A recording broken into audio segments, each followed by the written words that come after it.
തിരൂരിൽ ഗംഗാവാലി പുഴയിൽ അവിടെ പുഴയിൽ കിടക്കുന്ന വസ്തുക്കൾ എന്താണ് എന്ന് പരിശോധിച്ചു. ലോഹഭാഗം കണ്ടെത്തി. അതിനൊപ്പം തന്നെ മരങ്ങളുമുണ്ട്. അതിലൊരു മരം ഇപ്പോൾ ഉയർത്തിയെടുക്കാനുള്ള ശ്രമം അവിടെ നടക്കുന്നുണ്ട്. ചെറിയ ചെറിയ മരങ്ങൾ മലമുകളിൽ നിന്ന് താഴേക്ക് വന്ന് വീണിട്ടുണ്ട്. AK അഭിലാഷ് ഗംഗാവാലി പുഴയുടെ ഓരത്തുണ്ട് വിവരങ്ങളുമായി. AK അഭിലാഷ്, മരങ്ങളാണൊരു തടസ്സമായി അവിടെ തെരച്ചിലിന് ആദ്യഘട്ടം മുതലേ ഉണ്ടായിരുന്നത്. അതിൽ ചെറിയ മരങ്ങളൊക്കെ എടുത്ത് മാറ്റുകയാണോ? എങ്ങനെയാണ് ഇപ്പോൾ അവിടുത്തെ ക്രമീകരണങ്ങൾ? മഴ മാറി നിൽക്കുകയാണോ ഇപ്പോൾ?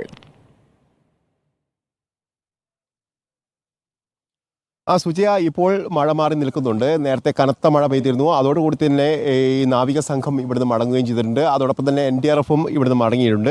അതിന് പിന്നാലെയാണ് ഈശ്വർ മാൽപ്പയുടെ സംഘം ഇവിടെ പുഴയിലേക്ക് ഇറങ്ങിയുള്ള ഒരു തെരച്ചിൽ വീണ്ടും ആരംഭിച്ചിരിക്കുന്നത്. ഇതിൽ പ്രധാനമായും ഇന്നലെ തന്നെ ഹൂക്ക് ചെയ്തിരിക്കുന്ന മരങ്ങളും അതോടൊപ്പം തന്നെ ഒരു ഇരുമ്പ് ഫ്രെയിമും കൂടിയുണ്ട്, ലോഹഭാഗം അടങ്ങിയ ഒരു ഫ്രെയിം കൂടിയുണ്ട്. ഈ രണ്ട് ഭാഗങ്ങളും പുറത്തെത്തിക്കാനുള്ള നീക്കം ഉച്ചയ്ക്ക് ശേഷം നടത്തുമെന്നായിരുന്നു ഈശ്വർ മാൽപ്പെ പറഞ്ഞിരിക്കുന്നത്. അതിൻ്റെ ആദ്യപടി എന്നുള്ള നിലയിലാണ് ഇപ്പോൾ ആ ഭാഗത്തുണ്ടായിരുന്ന ഒരു മരത്തിൻ്റെ വേരുകളടക്കമുള്ള ആ ഭാഗം ഇപ്പോൾ നദിയുടെ തീരത്തേക്ക് എത്തിച്ചിരിക്കുന്നത്. ഇപ്പോൾ ക്രെയിൻ ഉപയോഗിച്ചാണ് ഇപ്പോൾ നദിയുടെ മധ്യഭാഗത്തു നിന്നും ഇപ്പോൾ ഈ വലിച്ച് ഇപ്പോൾ ഇങ്ങോട്ട് എത്തിച്ചിരിക്കുന്നത്. ഇനിയിപ്പോൾ ഒരു ലോഹഭാഗം കൂടിയുണ്ട്. ഏതാണ്ട് 4 മീറ്ററിലധികം നീളമുള്ള ഒരു ലോഹഭാഗം കൂടി അവിടെ ഉണ്ട് എന്നാണ് ഈശ്വർ മാൽപ്പെ പറഞ്ഞിരിക്കുന്നത്. അത് ലോറിയുടെ പിൻഭാഗത്തെ ഫ്രെയിം ആവാനുള്ള സാധ്യതയുണ്ട്. ഒരു പക്ഷേ അത് അർജുൻ്റെ ട്രക്കിൻ്റെ ഭാഗമാവാനുള്ള സാധ്യത കൂടിയുണ്ട്. ഏതായാലും അത് പുറത്തെത്തിച്ചതിന് ശേഷം മാത്രമേ അത് ഏത് ലോറിയുടെ ഏത് ട്രക്കിൻ്റെ ഭാഗമാണ് എന്ന് വ്യക്തമാക്കാൻ കഴിയുകയുള്ളൂ. ഏതായാലും ഈ അടിത്തട്ടിൽ നടത്തിയ പരിശോധനയിൽ വലിയ തരത്തിൽ ബുദ്ധിമുട്ടുകൾ അനുഭവിക്കുന്നുണ്ട്. പ്രധാനമായും വിസിബിലിറ്റി വളരെ കുറഞ്ഞതുകൊണ്ട് തന്നെ, കലക്ക് വെള്ളം നിലനിൽക്കുന്നതുകൊണ്ട് തന്നെ അതിൻ്റെ നിറമേതാണെന്നോ അതിൻ്റെ രൂപമേതാണെന്നോ എന്നും മനസ്സിലാക്കാൻ കഴിയുന്നില്ല. ഇപ്പോൾ സ്പർശനത്തിലൂടെ മാത്രമാണ് അത് ഇത്തരത്തിൽ ലോഹവസ്തുവാണ് എന്ന് മനസ്സിലാക്കിയിരിക്കുന്നത്.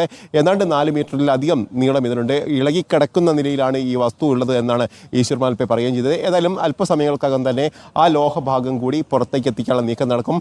ഇപ്പോൾ ഒരു മരത്തിൻ്റെ ഭാഗം ഇപ്പോൾ പുറത്തെത്തിച്ചിട്ടുണ്ട്. ഇനി 2 ഭാഗങ്ങൾ കൂടി ഇവിടെ മാർക്ക് ചെയ്യുകയും ചെയ്തിട്ടുണ്ട്. ഏതാണ്ട് 50-100 അടി ദൂരത്തിലാണ് ഇപ്പോൾ മാർക്ക് ചെയ്തിരിക്കുന്നത്. അത് നമുക്ക് ഇപ്പോൾ പുഴയിലേക്ക് നോക്കിയാൽ തന്നെ കാണാൻ കഴിയും. ആ ഭാഗങ്ങൾ, അവിടെ നിന്ന് മാർക്ക് ചെയ്ത ഭാഗങ്ങൾ ഒരിക്കൽ കൂടി ഹൂക്ക് ചെയ്ത് ഈ ക്രെയിനിൻ്റെ സഹായത്തോടെ പുറത്തെത്തിക്കാനുള്ള നീക്കമായിരിക്കും നടക്കുക. ഈ 2 ഭാഗങ്ങളോട് നീക്കം ചെയ്തതോടുകൂടി ഒരു പക്ഷേ ഇന്നത്തെ ദൗത്യം അവസാനിപ്പിക്കാനുള്ളൊരു സാധ്യത തന്നെയാണുള്ളത്. ഇന്ന് വളരെ പ്രതികൂലമായ ഒരു സാഹചര്യത്തിലാണ് ഇന്ന് ഈ ദൗത്യം ആരംഭിക്കുകയും അതോടൊപ്പം തന്നെ ഇപ്പോൾ അവസാനിപ്പിക്കേണ്ടുന്ന നിലയിലും വരുന്നത്. പ്രധാനമായും കനത്ത മഴ കഴിഞ്ഞ കുറേ സമയമായി പെയ്യുന്നു. അതോടൊപ്പം നമുക്ക് ഉയർന്നു കാണാൻ കഴിയുന്നത് അഭിലാഷ് വേരിന്റെ ഭാഗവും അതുപോലെ തന്നെ മരക്കൊമ്പുകൾ ആണെന്ന് തോന്നുന്നു. അതൊക്കെയാണ് ഇപ്പോൾ മുകളിലേക്ക് ഉയർന്നു കാണുന്നത്. താഴേക്ക് ഒരു വലിയ മരത്തിന്റെ ഭാഗമാണോ? ആ വലിയ ആൽമരമല്ലല്ലോ, ചെറിയ മരത്തിന്റെ ഭാഗങ്ങളല്ലേ ഇപ്പോൾ എടുത്തു മാറ്റുന്നത്? അതല്ലേ ദൃശ്യങ്ങളിൽ?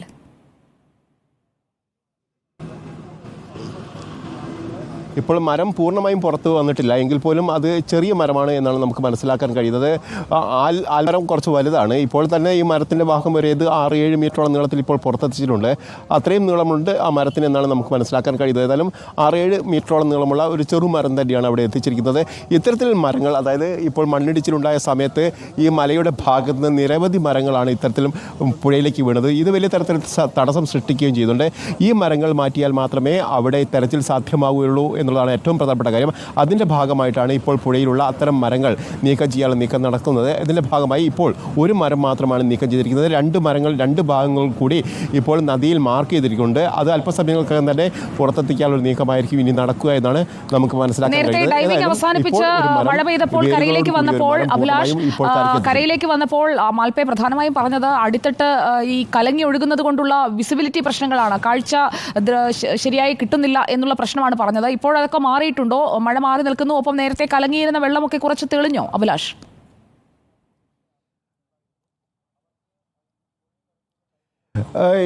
വെള്ളം ഒരിക്കലും തെളിഞ്ഞിട്ടില്ല. ഇന്ന് രാവിലെ മുതൽ തന്നെ ഇത് തന്നെയാണ് അവസ്ഥ. ഇപ്പോൾ കുറച്ചുകൂടി ചുവന്നിരിക്കുന്നു എന്നുള്ളതാണ്. കാരണം കുറച്ചുകൂടി കടുപ്പത്തിലേക്ക്, അതായത് തീരെ ഉള്ളിലേക്ക് കാണാൻ കഴിയാത്ത നിലയിലേക്ക് പുഴയുടെ നിറം മാറിയിരിക്കുന്നുണ്ട്. പക്ഷേ മഴ മാറി നിൽക്കുന്നു എന്നുള്ളതാണ് പ്രധാനപ്പെട്ട കാര്യം.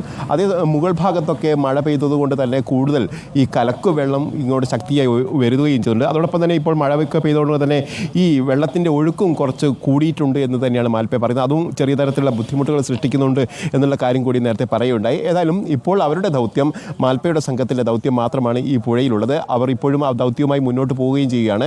ഏതാണ്ടും 2 സ്ഥലങ്ങൾ കൂടി അവർ മാർക്ക് ചെയ്തിട്ടുണ്ട്. ആ മാർക്ക് ചെയ്ത ഭാഗങ്ങൾ കൂടി ഇപ്പോൾ പുറത്തെത്തിക്കാനുള്ള നീക്കമായിരിക്കും അല്പസമയങ്ങൾക്കുള്ളിൽ തന്നെ നടക്കാനും പോകുന്നത്. സുജയ. AK അഭിലാഷാണ് വിവരങ്ങൾ നൽകിക്കൊണ്ടിരിക്കുന്നത്. ഇപ്പോൾ അവിടെ നിന്ന് നദിയുടെ അടിത്തട്ടിൽ കിടക്കുകയായിരുന്ന ഒരു മരം, ഇലകളൊക്കെ ഒഴുകിപ്പോയ ഒരു മരം, അതിന്റെ തടിഭാഗം ഇപ്പോൾ ഉയർത്തിയെടുത്തിരിക്കുകയാണ്. അഭിലാഷ്, ഇത് ഡൈവേഴ്സ് പോയി അവിടെ കയറ് കെട്ടി ബന്ധിപ്പിച്ച് അതിനുശേഷം ക്രെയിൻ വഴി ഉയർത്തിയെടുക്കുന്ന രീതിയാണോ? എങ്ങനെയാണ് ഇതിപ്പോൾ മരങ്ങൾ മാറ്റുന്നതിനായിട്ടുള്ള ക്രമീകരണം?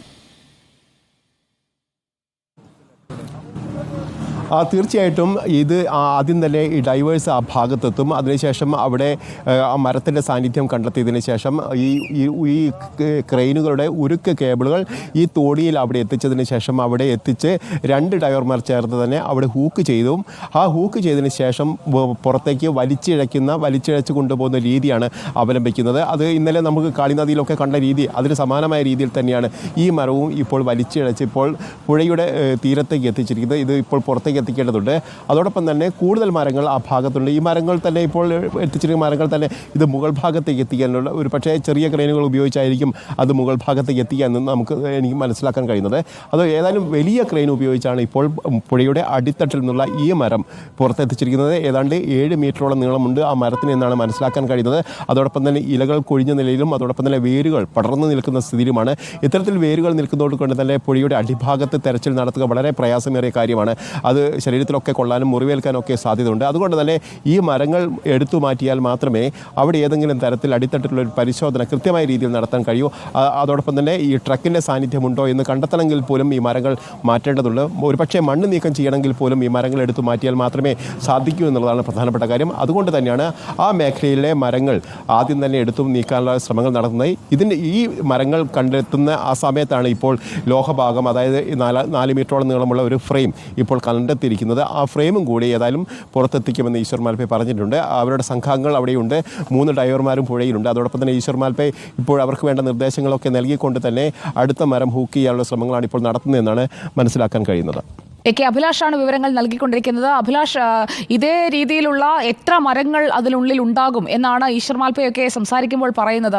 ഈ മരങ്ങൾ എടുത്തു മാറ്റുക, അതോടൊപ്പം തന്നെ പാറയും ഒക്കെ അടിഞ്ഞിട്ടുണ്ട്, മണ്ണ് മൂടിക്കിടക്കുന്നു, അതിന് ഇടയിലൂടെയാണ് ഈ കയർ കഷ്ണങ്ങൾ കണ്ടതെന്നാണ് മാൽപ്പെ പറഞ്ഞത്.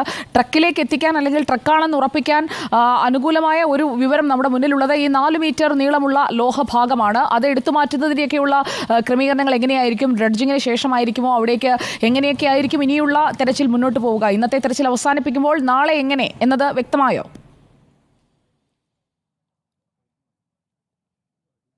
ഇപ്പോൾ ഈ മല ഇടിഞ്ഞു വന്നപ്പോൾ അതിൻ്റെ ഒപ്പം ഉണ്ടായിരുന്ന മരങ്ങൾ, അതായത് ഒരു കാട് മൂടിയ സ്ഥലം കൂടിയാണ്, കൂടുതൽ മരങ്ങൾ ആ ഭാഗത്തുണ്ടായിരുന്നു. ഈ മരങ്ങളൊക്കെ ഈ പുഴയുടെ ഭാഗത്തേക്ക്, ഈ പുഴയുടെ മധ്യഭാഗത്തേക്ക് വീണിട്ടുണ്ട്. ഈ മരങ്ങൾ കുറേയൊക്കെ ഒഴുകിപ്പോയിട്ടുണ്ടാകും, പക്ഷേ കുറേയൊക്കെ അവിടെ തന്നെ അടിഞ്ഞു കിടക്കുന്ന സ്ഥിതിയാണുള്ളത്. പക്ഷേ ഈ മരത്തിൻ്റെ എണ്ണം എത്ര എന്ന് നമുക്ക് കൃത്യമായി പറയാൻ കഴിയില്ല. കാരണം ധാരാളം മരങ്ങളുണ്ട് എന്നാണ് ഈശ്വർ മാൽപ്പെ പറയുന്നത്. അവർ നേരത്തെ നടത്തിയ തെരച്ചിലൊക്കെ ഇത്തരം ധാരാളം മരങ്ങൾ കണ്ടെത്തി എന്ന് പറയുന്നു. അതുകൊണ്ട് തന്നെ എത്ര എണ്ണം എന്നുള്ള നിലയിലേക്ക് കാണാൻ കഴിയില്ല. ഏതായാലും മരങ്ങൾ ഓരോന്നോരോന്നും എടുത്ത് പുറത്തിടുക എന്നല്ലാതെ ഈ അതിൻ്റെ എടുത്തു കൊണ്ടുവരാനുള്ള സൗകര്യം നോക്കി ഓരോന്നോരോന്ന് എടുത്ത് പുറത്ത് കൊണ്ടുവരിക എന്നുള്ളതാണ് ഇത് ചെയ്യാൻ കഴിയുന്നത്. ഏതായാലും ഇപ്പോൾ കണ്ടെത്തിയിരിക്കുന്ന ഇരുമ്പ് ഫ്രെയിം എന്നുള്ളത് അത് തനിച്ചാണ് എന്നാണ് മനസ്സിലാക്കാൻ കഴിയുന്നത്. ഒരു പക്ഷേ ലോറിയുടെ ഭാഗമാണെങ്കിൽ പോലും ലോറിക്കൊപ്പമാണ് അത് എന്ന് കരുതാൻ കഴിയില്ല. അതിന് പ്രധാനമായി അവർ പറയുന്നൊരു കാരണം അത് ഇളക്കിയപ്പോൾ അടിഭാഗത്ത് ഇളകി വരുന്നുണ്ട് എന്നാണ്. അതായത് ലോറിയോടൊപ്പം നിൽക്കുകയാണെങ്കിൽ അത് ഇളകാനുള്ള സാധ്യത വളരെ കുറവാണ്. പക്ഷേ ലോറിയിൽ നിന്ന് വേർപെട്ട നിലയിലാണെങ്കിൽ അത് അവിടെ തന്നെ ലോറി ഉണ്ടെങ്കിൽ പോലും അത് ഇളകാനുള്ള സാധ്യത കൂടിയുണ്ട്. ഏതായാലും അവിടെ പരിശോധന നടത്തേണ്ടതുണ്ട് എന്നുള്ളതാണ്. ഏതായാലും ഇന്ന് അല്പസമയങ്ങൾക്കകം തന്നെ ഇരുട് വീഴാൻ പോവുകയാണ്. ഏതാണ്ട് 5:45 കൂടിയായിരിക്കുന്നു. അല്പസമയങ്ങൾക്കകം ഏതാണ്ട് അരമണിക്കൂറെങ്കിൽ മാത്രമേ ഇനി ഈ തെരച്ചിൽ നടത്താനുള്ള സാധ്യതയുള്ളൂ. അതിനുശേഷം കയറിപ്പോകാനുള്ള സാധ്യത തന്നെയാണ്. അതേസമയത്ത് നാളെ ഏത് തരത്തിൽ തെരച്ചിൽ നടത്തും എന്നുള്ളതാണ് പ്രധാനപ്പെട്ട കാര്യം. കാരണം ഇപ്പോൾ ക്രെയിൻ അടക്കം ഇവിടെ സജ്ജമാക്കിയിട്ടുണ്ട്. അതുകൊണ്ട് തന്നെ ഇപ്പോൾ ഇന്ന് വൈകുന്നേരം ഉച്ചയ്ക്ക് ശേഷം നടത്തിയിരിക്കുന്നതിന് സമാനമായ രീതിയിലുള്ള ഒരു ദൗത്യമായിരിക്കും നാളെ ഉണ്ടാവുക. ഈ പുഴയിലുള്ള ഇപ്പോൾ കണ്ടെത്തിയിരിക്കുന്ന അല്ലെങ്കിൽ ഉള്ള മരങ്ങളൊക്കെ എടുത്ത് പുറത്തെത്തിക്കുക എന്നുള്ള ദൗത്യമായിരിക്കും നടക്കുക.